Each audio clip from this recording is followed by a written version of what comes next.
Why, hello there. I'm Dave Rubin. This is the Rubin Report Direct Message for today, March 8th, 2021.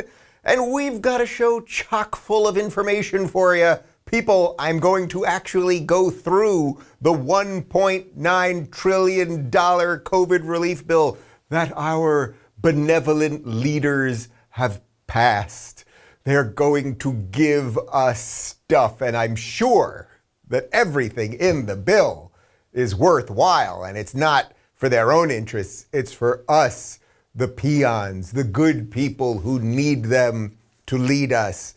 We're going to talk about that. We're going to talk about Bernie Sanders, who is just awful. I mean, just an awful, awful human being. I try not to besmirch people personally, but this guy at this point, old socialist, not good, not good. And then we're going to do a couple other stories. We're mixing it up today. Before I do anything else, though, guys, quick reminder to subscribe to our YouTube channel and click that notification bell. And I was gonna talk about Coming to America because I saw the sequel, Coming to America, on was it on Amazon Prime this weekend? But my guys have told me it's best because in case people didn't see it, I don't want to do any spoilers yet, so I'm not going to talk about that. But I will tell you that I was walking the dog yesterday, and, you know, still a lot of really depressed lunatics here in Los Angeles and people walking around with masks outdoors. And I keep telling you, they pull dogs out of the way so dogs can't say hi and sniff butts. And it's just very depressing. All these people, you see people driving alone with masks on and just the whole thing. But anyway, yesterday we were walking the dog and a woman ran up to us and she said, "Oh my God, Dave Rubin, I love you so much. I live right here and we're so happy that you're here." I don't really love the fact that people kind of know where I live, but she, oh, so happy, so happy. And she said, "Dave, don't worry, there are others like us in the area." That's nice to hear. It's nice to know that there are others. Now, it depends, I guess, what her definition of like us is. Non-reptilian people, I suppose. But sane people. It means that I'm surrounded by somewhat sane people every now and again. There's others like us. That's sort of what's happening in society right now. As we watch like the layer of everyone just go completely bananas, that people have to meet on the streets and you can sort of tip off. She didn't have a mask. You can sort of tip off, oh, you're not wearing a mask. Maybe you're somewhat sane. Are you a little bit sane? And maybe we can work with that sanity and figure out what else is going on there. So, you know, a couple sane people here in Los Angeles. But all right, let's get to it. Joe Biden, the apparent president of the United States, at least for a little while longer, he passed a $1.9 trillion COVID stimulus bill. Now, first off, I want to put up this Washington Post headline. I saw this on Twitter, and if you want to see what truly propaganda is, what sort of full-on, in-your-face, absolute propaganda is, this headline is it. Biden's stimulus showers money on Americans, sharply cutting poverty in defining move of a presidency. Okay, now first off, Biden stimulus showers. Now, you understand that when they give you stuff, that means that they took from you. Now, I get that all these numbers are made up, and we're going to go into some of the numbers in a minute, and it's $1 trillion for this and $350 billion for this, and it's all just made up numbers that get us further into debt, and we'll owe China more and more, and eventually we'll have to go to war with China because, you know, at some point it's just sort of like the mafia. You keep borrowing money from somebody, and if you can't pay them back, you kind of have to, you hope that your muscle's bigger than their muscle. So none of this ends well, but putting that aside for a moment, the framing of that, Biden's stimulus showers money on Americans. Joe Biden, he's Jesus, people, and he gives you money. That's what Jesus did, right? But then the line that really got me there, the couple words that really got me, sharply cutting poverty in defining move of presidency. Now, we're going to get to the numbers in a second, but basically, Americans under $75,000 a year are going to get $1,400, okay? Sharply cutting poverty. If anyone gets that $1,400 check, is there literally one person in America who will be moved out of poverty for that $1,400 check? That is not to say some people won't benefit from it. Of course they will, and that's great, right? That's great. If you need the money, the government, it's the least they can do, give you back some of the money that they stole from you in the first place. Okay, so that's just fine. Sharply cutting poverty. No, That is 100% lie. It's not a 99.9% lie. It's 100% lie. Not one person got out of poverty or will get out of poverty because the government gave them $1,400 while at the same time ramping up the national debt, which ultimately makes the money worth less. I mean, I understand that the Democrats basically believe you can just print money and that there's nothing behind it. That's sort of the whole premise behind everything they do. But it's also the defining move of his presidency. That's pretty incredible. The guy's only been president for 7 weeks. He's only been awake for maybe 4 to 5 hours of the whole thing. So very interesting. So from Fox News, the bill includes $1,400 stimulus checks for individuals who make less than $7,500. Inmates are included among those who receive stimulus checks, just as they were in both previous COVID relief bills that offered $1,200 and $600 checks. So just one more time on this $1,400 thing and the idea that this got anyone out. That's $75,000, by the way, obviously. So if you're making less than $75,000, you're going to get the $1,400 stimulus bill, just to be absolutely clear. But just keep this in mind. So that means, let's say you're making $50,000. No, well, they said it got people out of poverty. So I don't know exactly what the poverty line is. But let's say you're making $40,000. You've watched the economy collapse around you. Restaurants are closed. You know, all those blue collar jobs just disappearing. We've watched the middle class just get crushed. So you're making about $40,000. Maybe you're working, maybe you're not working. Then the government comes in and gives you $1,400. Is anyone getting out of poverty because of that? No. So again, it is a complete lie.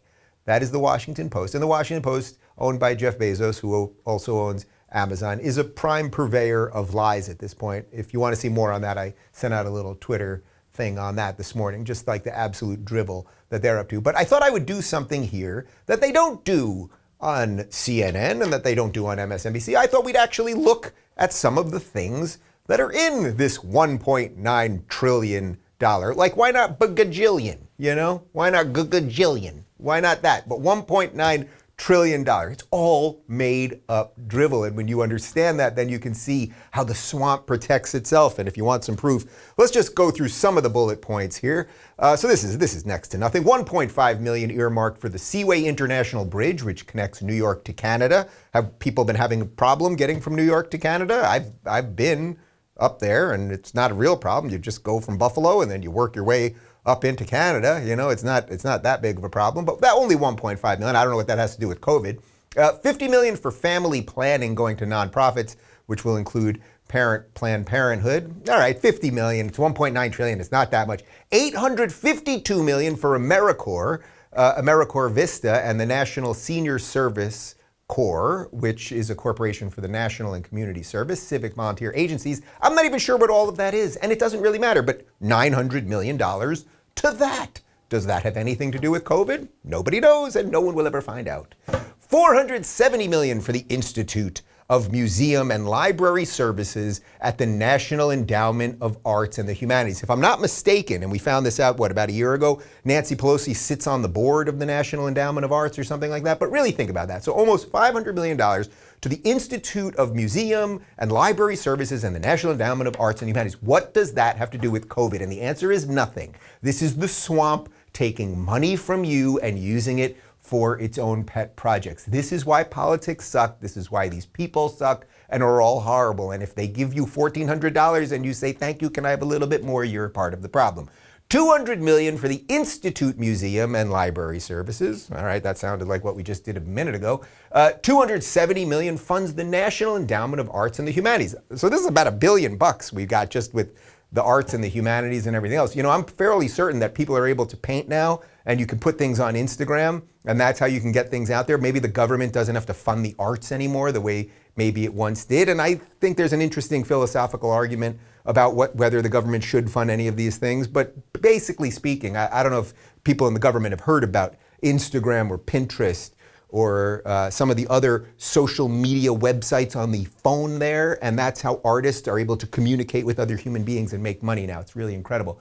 $350 billion to bail out the 50 states and the District of Columbia. So the federal government makes up a magical number and it just gives it to the states. And by the way, this is what you can find videos of mine from a year ago talking about this, that California was just going to crush the economy knowing that the Fed would just come in and pay the bill, even though, again, the money comes from us. $128.5 billion to fund K through 12 education, I mean, I've been saying this for a while, but one of the last things that I was able to kind of hang my hat on and say, oh, I am an old school liberal, is that I believe public education is something the government should have some involvement in. I'm not sure I can make that argument anymore. I mean, now that we've seen the Department of Education and basically the teachers unions, which are sort of a mafia organization at this point, just look what's happening here in California, where they're just refusing to go back to work. We're going to put $128.5 billion to fund K-12 education. What does that have to do with COVID? You see what they're doing? It's just to keep the machine well-funded and screw you. I think you get the point. $86 billion to save nearly 200 pension plans insured by the Pension Benefit Guarantee Corporation. That maybe sounds somewhat legit, like if pension plans really got hurt because of the market, because of COVID, and that older people who rely on those pensions for retirement, like there's something that sounds somewhat legit there.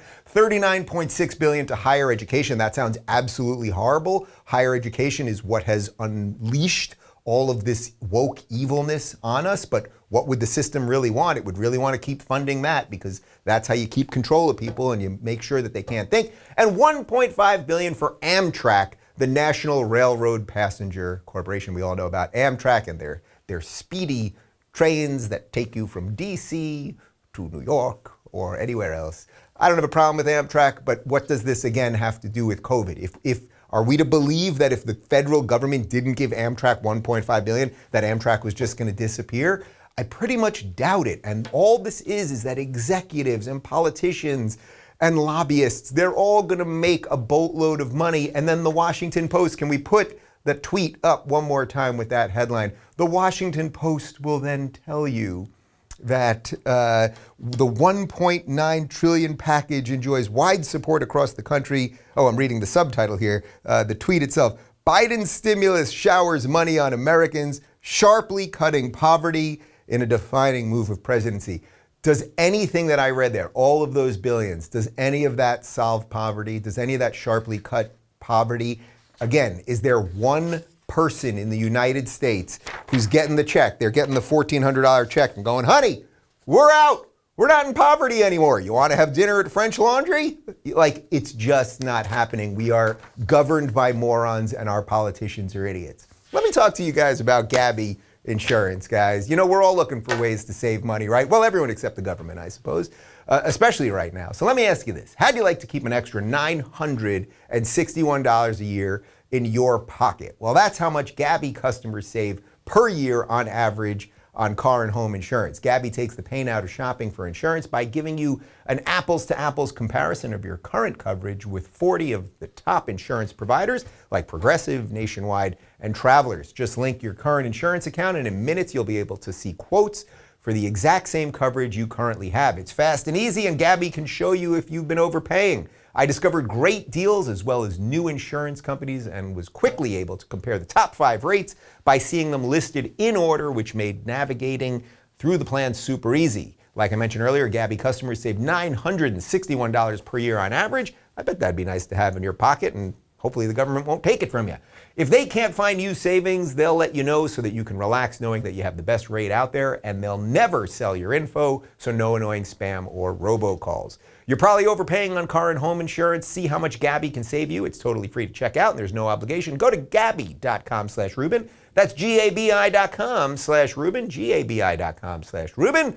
And now back to me. All right, guys, we added this story in just like 5 minutes before we started the show today because I saw a tweet from this guy, Bernie Sanders. If you haven't heard of this Bernie Sanders, he's an old curmudgeonly socialist who's never really accomplished anything. He complains about a lot of stuff. He's been a senator for about 3 decades. He does have 3 houses and he's a millionaire. Has never really gotten his name on major legislation or ever accomplished anything. He complains a lot, and then at the last minute, once he's started to get a little momentum with the people, he always sells out to the power. So he did that when Hillary threw him under the bus. He's done it again here with Biden. And by the way, the movement will be done with him soon enough because he is a 70-plus-year-old millionaire and he's white and, you know, just old and complaining, and he's part of the problem. Anyway, Bernie tweeted this out just moments ago before we start here. And this really, you know, it takes a lot. You guys know, come back to me for a sec. It takes a lot for me to get annoyed, right? Like, I try to deliver you guys the news with a little lightheartedness, a little humor, a little tongue-in-cheekness. And politics is like, it's not the sum totality of my life. So like I can talk to you about it and give you a couple stories and then set you off on your way for the rest of the day to, live your life. That's all it should be, while everyone else is trying to make you miserable about politics and basically keep you locked in an endlessly political state where they can kind of manipulate you and control you. I don't really care for that. But this tweet actually annoyed me. Like I came in here and I talked to my guys and I was like, this seriously, like everything that's wrong with everything is summed up in this tweet by this buffoon old socialist. So here's the tweet. This is Bernie Sanders just about an hour ago. Right-wing Republican. Well, should I read it like Bernie? I'll try to read it like Bernie. Right-wing Republicans in California are trying to recall Gavin Newsom for the crime of telling people to wear masks and for listening to scientists during COVID. Extremist Republicans have done enough to undermine democracy already. We must unite to oppose the recall in California. That was pretty good. I think for a Bernie Sanders impression, it was pretty good. I'm Bernie Sanders. My Bernie Sanders, it's a little bit of Jackie Mason, and I'm also like kind of choking on a hot dog. Anyway, I don't like you, Bernie Sanders, and that's obvious. But let's just unpack this tweet for just a second. Right-wing Republicans in California are trying to recall Gavin Newsom for the crime of telling people to wear masks and for listening to science during COVID. No, you're 100% wrong, you old socialist buffoon. I have been to many rallies where people are trying to open up the state for the last year. You can drive by the main drag off my house over here and restaurants are closed. Indoor dining is still closed in California, even right now. Gyms are still closed in California, even right now. It's 80 and sunny in California every day. Okay, Gavin Newsom has destroyed the state. When I have been to these rallies, these are not right-wing Republicans. You know what they are? They're regular, decent people who are actually usually apolitical or Democrats who've been mugged by reality, right? Who have had their lives destroyed, their livelihoods destroyed, their businesses destroyed. And it's people like you that are cheering it on the entire time. So yes, we're recalling Gavin Newsom. 2 million people have signed it already. We only needed 1.5, and hopefully once the recall happens, he'll actually be kicked out because he can run again. We have to get some better candidates, and hopefully that'll happen. But you see what Bernie does there? It's right-wing Republicans in California. And it's like, no, it's not right-wing Republicans. Well, first off, even if it was right-wing Republicans, they have their right to have their opinions voiced and their voices heard. That's one thing. But the other thing is that these are regular people. When I've been to many of these rallies, you know who I met? Remember that woman? The video went viral. We covered it here from Pineapple Hill. The restaurant that they closed her restaurant, wouldn't let her do anything outdoors, but then right next to it, they let a Hollywood production serve lunch to their people. And I met her with tears in her eyes about how they've destroyed her life. We did a meet and greet for my locals community at a restaurant where about 100 people showed up last week. And guess what? Nobody got sick. Nobody dropped dead. And the owner of the restaurant, I don't even know if he wants me to mention the name of the restaurant actually, but the owner of the restaurant, who was thrilled that we were there, he had told me how he owned so many other restaurants and that he had laid off something like 1,000 people. By the way, the owner of Pineapple Hill Saloon, which is the woman from the video that went viral, her name's Angela Marsden. There might still be a GoFundMe for her, which I donated to. But the point is, that woman, Angela, she was not a right-wing Republican, you douchebag. She was just a regular person who wanted to go to work. Ugh, these people are disgusting. And then, of course, we're not listening to scientists. Of course, yes, we are all the backwards people. You enlightened people. If we just gave you enough money and power, Bernie, yes, then we would be good like you. And the extremist Republicans have done enough to undermine democracy already. I know extremist Republicans who have fought to let people go to work, who have fought to get the government out of our lives. We are the extremists, we're the extremists, and we must all unite to oppose the recall in California. Well, sorry, sucker. You're a senator from another state on another coast, and we're going ahead with that thing. And mind your own business, too, and I just can't wait. You know, I've said it for years. You can find tweets of mine from 3-4 years ago. They will take out Bernie one day, okay? I said it before. They will take out Bernie. He is an old, rich, white man, and the movement, Bernie, the revolution, the political revolution, it's almost done with you, you old hack. And they don't take kindly to old rich men, so you're going down, brother.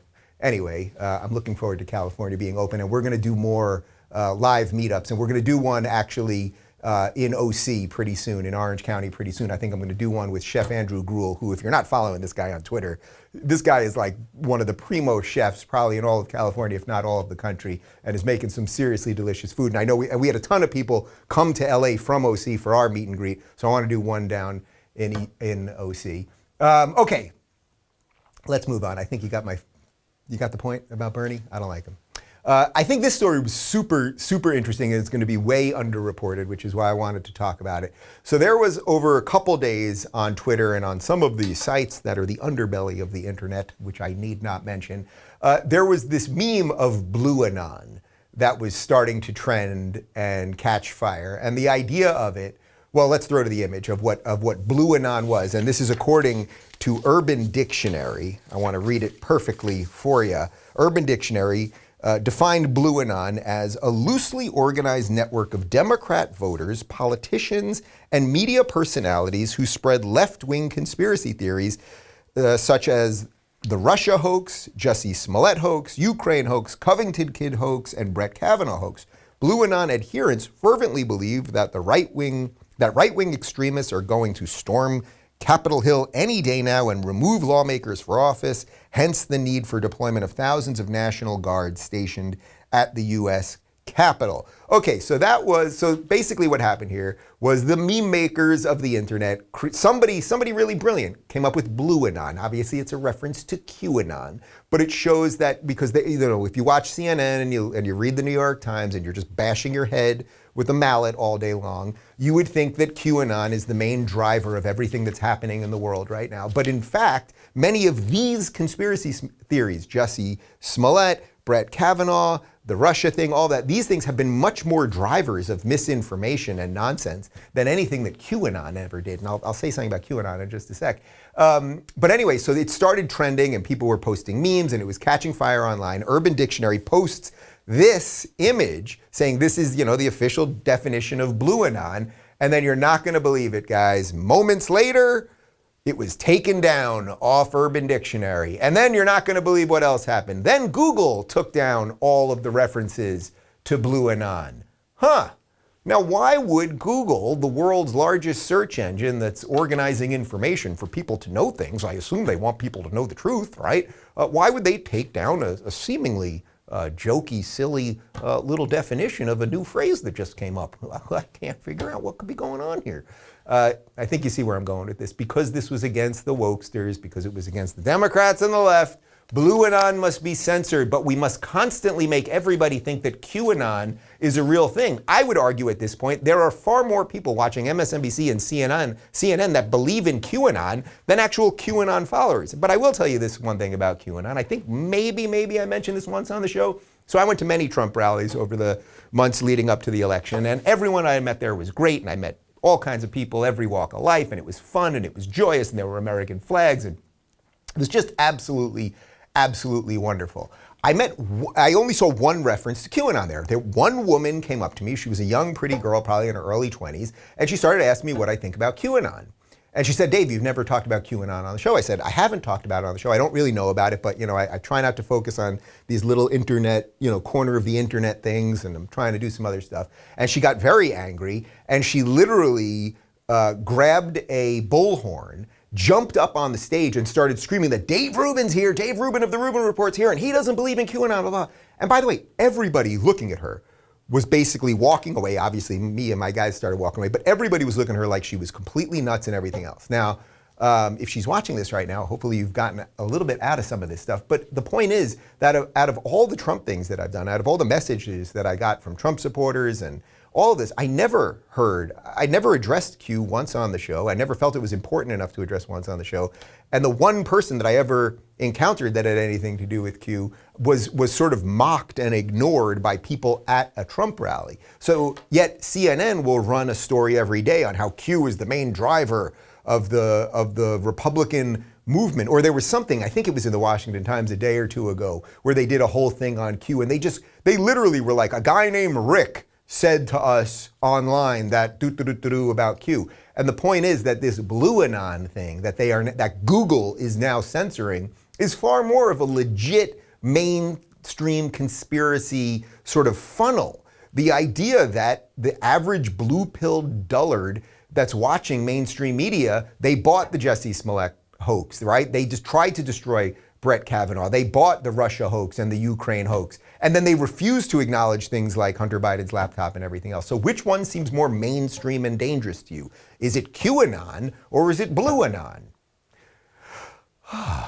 All right, guys, one more story for you. We're going to take it back to California. You know, Bernie Sanders is very concerned about what's happening in California, and in some ways there's reason to be concerned about California. Our governor's an idiot. We're still not open in a lot of ways. I might be having an illegal party at my house on Thursday night. I've said too much. But there is a new proposed bill in California which will require children's sections in department stores to be gender neutral. Yes, that's right. I'm not making it up. It's completely idiotic. This is from The Hill.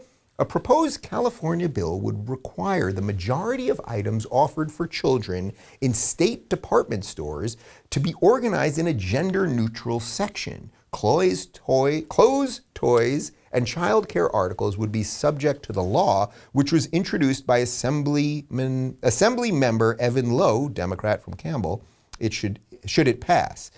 He goes on a little further to say here, this is a quote from Assembly Member Evan Lowe, rather than having a separate boys or girls section, let's just have a kids section. Let's make sure that we remove the kind of stigma, the type of bullying that we see, especially in this day and age. All right, you know, I said before that Bernie Sanders, I didn't say nice things about Bernie Sanders. Evan Lowe, you're an idiot, and you're a ridiculous person who should not be in government. I am fired up today, people. It's the coffee. I had the strong coffee today. Excuse me for just a moment. These people are ridiculous. And let me explain to you why they're ridiculous. They take your money, then they give you back peanuts and crumbs, and then they want you to thank you, okay, I'm a seal, okay. This idiot thinks, let's, you know what? I'm gonna give him the benefit of the doubt here. I'm gonna really try to do this. Let's say that there's some issue with boys and girls and toys, that we're forcing somehow boys to play with Transformers and girls to play with Barbie. But in fact, most boys want to play with Barbies, most girls want to play with Transformers, or some version of something like that. Let's pretend that's kind of right. Okay, I'll even grant you that maybe there's something to be said for that. That maybe we condition girls too much to like pink and boys too much to like blue. And thus, we have a horrific stain on our society. I'll pretend, I'll go with you. I'm with you on that adventure. Even if that is true, which it's not, but even if it's true, what does it have to do with the government to tell a store how they should organize their toy section? You people are authoritarian lunatics masked under the guise of being diverse and tolerant, loving creatures. But you're anything other than that. You think if we could only give the government the power to tell Toys R Us, or I guess they don't exist anymore, or KB Toy Store, I guess they don't exist anymore. Do any toy stores exist anymore? Get me a toy chain, for God's sakes. Target, that still exists, right? Yeah, because you were allowed to go to Target during COVID. You couldn't go to the mom and pop store selling the same exact thing. But what this law would do, I've been to Target, okay? I was at Target this weekend. I like the candles from Chip and Joanna Gaines. We like those candles. They've got that wood candle. It's a great candle, okay? Some guys like it, some girls like it. All right, but anyway, there's a toy section there, and every now and again I do go into the toy section because I like seeing what's the latest with the Transformers, okay? I like seeing it, all right? Sometimes they have throwback Transformers that remind me when I was a kid. I don't buy them, but I see them, right? Or I'll see the Star Wars toys or whatever it is. Now, usually they are arranged. It's seemingly boys' toys, but no one stops the girls from doing that. They don't have guards there. There's not. I'm sorry, young lady, you're not allowed here with the G.I. Joes, or or they don't have like some butch lesbian guarding the women's toys or something like that. The point is, the idea that if you think that you're creating a more tolerant society by saying to the government that it should tell a private company how it should organize its toy section in the name of gender neutrality, you're an idiot. You're an idiot, and we must start calling you an idiot because you're an idiot. So this guy should not be in Campbell. I don't know where Campbell, California is. I'm guessing it's somewhere up north. Have you ever heard of Campbell, California? I don't know where Campbell is. I don't know who this guy is, Evan Lowe. But like, if this is why you got in the government, like you're a government official and you think it's your job to tell a toy store how they can arrange their toys for boys and girls, you're a ridiculous person. I've enjoyed today's show. I hope you enjoyed today's show. It's been an interesting one, and one that I'll remember, you know.